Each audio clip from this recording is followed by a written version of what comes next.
NCRB की एक ताज़ा रिपोर्ट के मुताबिक प्रतिदिन भारत में औसतन 172 लड़कियां गायब होती है। इनमें से ज़्यादातर गायब हुई लड़कियों की ना तो कोई पुलिस में कंप्लेंट दर्ज होती है और ना ही उनकी खबरें अखबारों में आ पाती है। मगर 2022 के अंत में एक ऐसी ही खबर ने उत्तर प्रदेश में बड़े स्तर पर सुर्खियां बटोरी थी।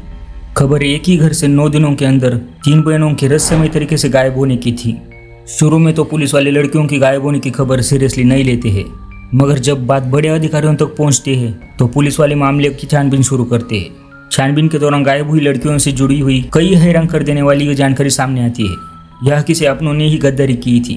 तो आखिर 9 दिनों के अंदर 3 लड़कियां कैसे गायब हुई, पुलिस की जांच में क्या कुछ निकलकर सामने आया और गायब हुई उन 3 लड़कियों के साथ क्या कुछ हुआ, तो चलिए ये सब जानते हैं हमारे इस वीडियो के जरिए। आगे बढ़ने से पहले हमारे चैनल को सब्सक्राइब करके बेल आइकन जरूर दबा लें। तो चलिए कहानी अब शुरू करते हैं। उत्तर प्रदेश के मणिपुर जिले में एक गांव है रामपुरवा में 3 बेटियां हैं, 2 नाबालिग और 1 बालिग। निशा क्योंकि एक नाबालिग लड़की थी और वह गर्भवती हो गई थी, इसलिए हम कानून का सम्मान करते हुए उस लड़की का नाम नहीं बताएंगे। खैर यह बात 21 दिसंबर 2022 की है। सुबह के लगभग 7 बजे शमशाद अली अपने घर के बाहर से अपनी 14 वर्षीय बेटी को किसी काम से आवाज़ लगाते हैं। कई बार आवाज़ देने के बावजूद भी जब छोटी बेटी घर से निकलकर बाहर नहीं आती है और ना ही कोई जवाब देती है तो शमशाद खुद ही उठकर घर के अंदर जाते हैं और बेटी को इधर उधर तलाशते हैं, मगर वह घर के अंदर कहीं भी दिखाई नहीं देती है। परिवार के दूसरे सदस्यों से शमशाद अपनी बेटी के बारे में पूछते हैं, मगर कोई कुछ भी नहीं बता पाता। अब शमशाद थोड़ी देर इंतजार करने का फैसला करते हैं कि शायद बेटी कहीं बाहर गई होगी और थोड़ी देर में वापस आ जाएगी, मगर काफ़ी देर बीतने के बाद भी वह वापस नहीं आती है। अब मोहल्ले में लड़की की तलाश शुरू होती है, मगर कहीं भी लड़की का पता नहीं चलता है। यहाँ तक कि शाम हो जाती है, मगर लड़की लौटकर वापस नहीं आती। थक हार कर शमशाद अली अगले दिन पास के ही कुर्ला पुलिस स्टेशन में जाकर अपनी बेटी की गुमशुदगी का मामला दर्ज करवाते हैं। मामला दर्ज करने के बाद पुलिस वाले लड़की को ढूंढने का वादा करते हैं, मगर 8 दिन बीत जाने के बाद भी लड़की का कहीं भी आता पता नहीं चलता है। इधर शमशाद खुद ही अपने स्तर पर बेटी की तलाशी में लगे रहते हैं। इसी तलाश के दौरान गांव के कुछ लोगों से शमशाद को पता चलता है कि पिछले दिनों गांव में एक शादी थी। इस शादी में पंजाब के मुक्तसर से कुछ लड़के आए थे। गांव के लड़कों ने उनमें से एक लड़के को शमशाद की बेटी का पीछा करते हुए देखा था। इसी जानकारी के आधार पर अब शमशाद पंजाब से शादी में आए लड़कों की डिटेल परिवार से ले लेते हैं और फिर फोन के जरिए उस लड़के से कांटेक्ट करने की कोशिश करते हैं, मगर शुरुआत में कामयाबी नहीं मिल पाती है। इसके बावजूद वो लगातार प्रयास करना जारी रखते हैं और फाइनली उस नंबर पर बात हो जाती है। फोन पर बेटी की आवाज़ भी पीछे से सुनाई देती है। शमशाद की यह बातचीत 30 दिसंबर 2022 को हुई थी, यानी कि बेटी के गायब होने के 8 दिनों बाद। यह शमशाद उस नंबर पर बहुत देर तक बात नहीं कर पाते और फोन उधर से ही काट दिया जाता है। जल्दी ही शमशाद इस बात की जानकारी पुलिस वालों को देते हैं। फिर पुलिस वाले उस नंबर की लोकेशन ट्रेस करते हैं और इस लोकेशन की जानकारी शमशाद को देते हुए उसे पंजाब के मुक्तसर में जाने को कहते हैं। जैसे ही पुलिस वालों से शमशाद को लोकेशन की जानकारी मिलती है, वह उसी दिन अपने 3 करीबी रिश्तेदारों के साथ किराए की गाड़ी लेकर पंजाब के मुक्तसर के लिए निकल जाते हैं। उधर शमशाद पंजाब के लिए निकलते ही इधर परिवार में कुछ ऐसा होता है जिसकी कल्पना इन्होंने कभी भी नहीं की थी। अभी शमशाद घर से निकलकर अलीगढ़ तक ही पहुंचे थे कि उनके बेटे सलमान का फोन आता है कि घर में जो बाकी बची 2 बहनें थी वो भी लापता हो गई है। इस बार गायब हुई लड़कियों में 22 साल की निशा और एक 16 साल की मुस्कान थी।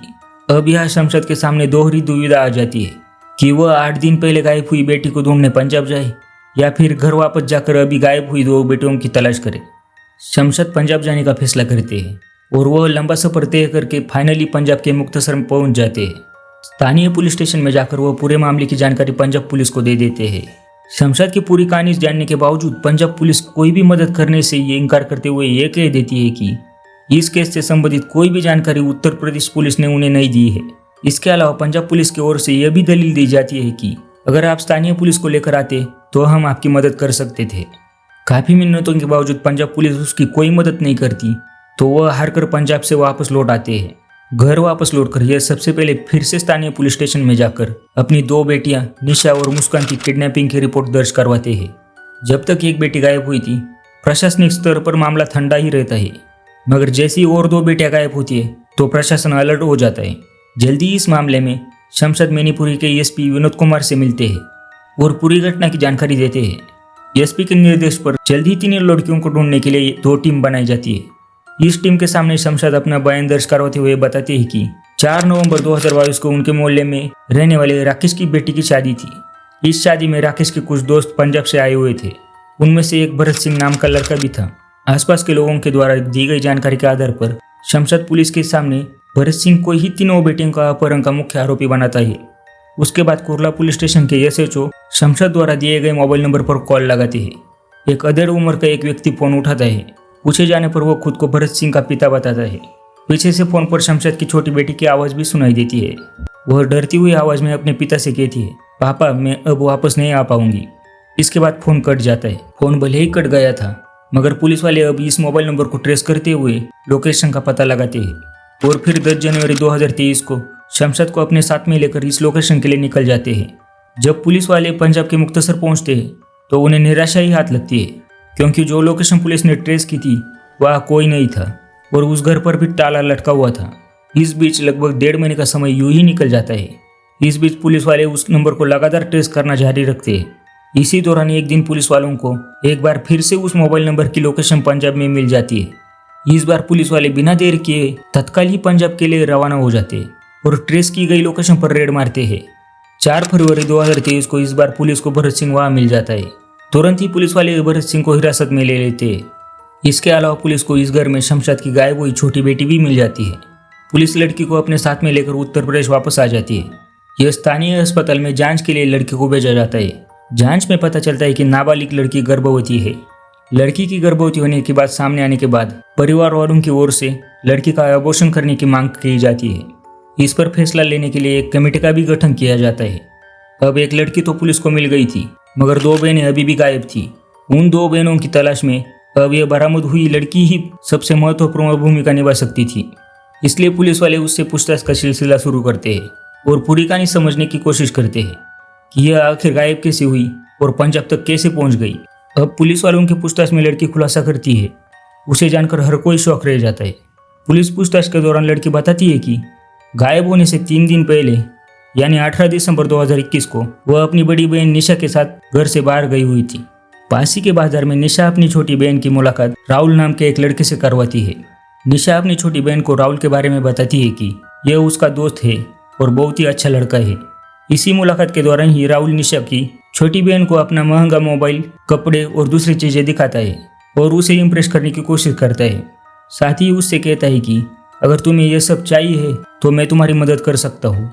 फिर निशा अपनी छोटी बहन को समझाती है कि राहुल की जान पहचान कई बड़े लोगों से है और वह दिल्ली की एक बड़ी कंपनी में काम भी करता है। मैंने इससे अपने और तुम्हारे बारे में बात कर ली है और यह हम दोनों को दिल्ली में जाकर एक अच्छी कंपनी में नौकरी दिलवा देगा। इसके बदले में हमें काफ़ी पैसा मिलेगा।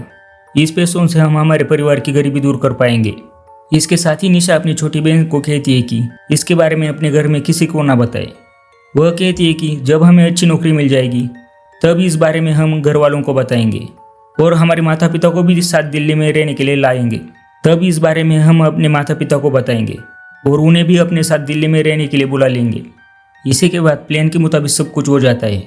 21 दिसंबर 2022 की आधी रात को निशा अपनी बहन के साथ घर से निकल जाती है। रास्ते में ही राहुल निशा और उसकी छोटी बहन का इंतजार कर रहा था।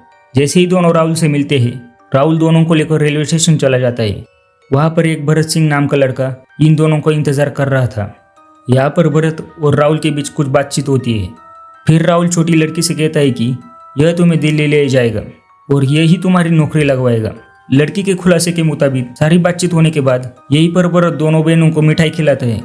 लड़की के मुताबिक मिठाई खाने के बाद उसे कुछ भी याद नहीं है कि उसके साथ क्या हुआ, क्योंकि जब कई घंटों बाद उसकी आंख खुली तो वह खुद को एक घर में कैद पाती है। उसे अपनी बड़ी बहन निशा वहाँ पर दिखाई नहीं देती है। जब लड़की भरत से पूछती है कि वह कहाँ है तो लड़का बताता है कि तुम अभी पंजाब में हो। जब लड़की अपनी बहन की निशा के बारे में पूछती है तो भरत बताता है कि निशा अभी दिल्ली में है और बहुत जल्द हम तुम्हें भी दिल्ली लेकर जाएंगे। लड़की के मुताबिक इसके कुछ दिनों बाद भरत उसे पंजाब से दिल्ली लेकर जाता है और उसे एक कमरे में बंद रखता है। या वह लड़की के साथ जबरदस्ती संबंध भी बनाता है। लड़की के विरोध करने पर कहता है कि अगर तुम्हें नौकरी चाहिए तो तुम्हें यह सब करना ही पड़ेगा। फिर भी विरोध करने पर भरत लड़की को जान से मारने की धमकी भी दे देता है। नाबालिग लड़की भरत की धमकी से डर जाती है और वह सब करती है जो उसने करने के लिए कहा था। फिर यह सिलसिला कई दिनों तक चलता रहता है। इसी बीच एक दिन एक महिला इस लड़की को लेकर अपने साथ पंजाब ले आती है। या उसके साथ जबरदस्ती जिस्म फरोशी का धंधा शुरू हो जाता है। और यह जबरदस्ती का धंधा तब तक चलता रहता है जब तक कि पुलिस उस लड़की को बरामद नहीं कर लेती है। लड़की के बयान से पुलिस को यह आइडिया मिल जाता है कि इस लड़की के गायब होने के पीछे बाकी लड़कों के साथ साथ इसकी सगी बहन का भी हाथ है। इसलिए पुलिस निशा और राहुल की तलाश में लग जाती है। इधर पुलिस निशा और राहुल की तलाश में लगी हुई थी, उधर निशा की छोटी बहन की मिलने की खबर भी आ जाती है। निशा अपने बॉयफ्रेंड राहुल के साथ हालात का जायजा लेने के लिए एक दिन चुपचाप मणिपुर आ जाती है। पुलिस वाले पहले से ही निशा और राहुल की तलाशी में लगे हुए थे तथा इन दोनों की एक्टिविटी पर नजर भी रखी जा रही थी। इसलिए जैसे ही ये दोनों मणिपुर आ जाते हैं तुरंत ही दोनों को गिरफ्तार कर लिया जाता है। दोनों को गिरफ्तार करने के बाद पूछताछ का सिलसिला शुरू हो जाता है। पूछताछ में राहुल स्वीकार कर लेता है कि उसने पैसों के लालच में नाबालिग लड़कियों को अपने दोस्तों को बेचा था। यह भी खुलासा करता है कि इन सब में गायब लड़कियों की बहन निशा का भी हाथ है। इन दोनों से पूछताछ में खुलासा होता है कि असल में निशा और राहुल साथ में मिलकर बहुत ज़्यादा पैसा कमाने का प्लान बनाते हैं। राहुल निशा को अपनी बहनों को किडनैप करने का आइडिया देता है। फिर निशा बॉयफ्रेंड के कहने पर अपनी ही 2 बहनों को जिस्म फरोशी के धंधे में ढकेलने का घिनौना प्लान बनाती है। फिर इसी प्लान के तहत निशा सबसे पहले अपनी छोटी बहन को नौकरी का लालच देकर पंजाब भेज देती है और फिर उसे पंजाब भेजने के 8 दिनों बाद अपनी दूसरी बहन को लेकर चुपचाप 30 दिसंबर को घर से लापता हो जाती है। इस बार राहुल ने निशा के साथ आई हुई छोटी बहन को राजस्थान के एक लड़के को भेज देता है। निशा और राहुल के द्वारा दिए गए खुलासे के मुताबिक ही पुलिस वाले अपनी जांच आगे बढ़ाते हैं। फाइनली कड़ी मेहनत के बाद 6 अप्रैल 2023 को राजस्थान से गायब हुई तीसरी लड़की को भी बरामद किया जाता है। तीनों लड़कियों को बरामद करने के साथ साथ ही भरत सिंह, राहुल और इस प्लान में शामिल निशा को भी जेल भेज दिया जाता है, जबकि बाकी 2 लड़कियों को न्यायालय में पेश करने के बाद अपने माता पिता के हवाले सौंप दिया जाता है। जो नाबालिग लड़की गर्भवती हुई थी उसके अबॉर्शन को लेकर माता पिता लंबे समय तक एक अधिकारी से दूसरे अधिकारी के पास चक्कर काटते रहते हैं, मगर लंबे समय तक इस पर कोई भी फैसला नहीं हो सका। लड़की का अबॉर्शन के लिए लड़की के माता पिता ने सामाजिक कार्यकर्ताओं से भी मदद ली थी। इसके बावजूद लड़की का अबॉर्शन हुआ या नहीं, इसके बारे में काफ़ी रिसर्च करने के बाद भी कोई जानकारी निकलकर सामने नहीं आ सकी। अगर आपको हमारी वीडियो पसंद आई होगी तो लाइक करना ना भूलें और चैनल को सब्सक्राइब करना भी ना भूलें। मिलते हैं नेक्स्ट वीडियो में। धन्यवाद।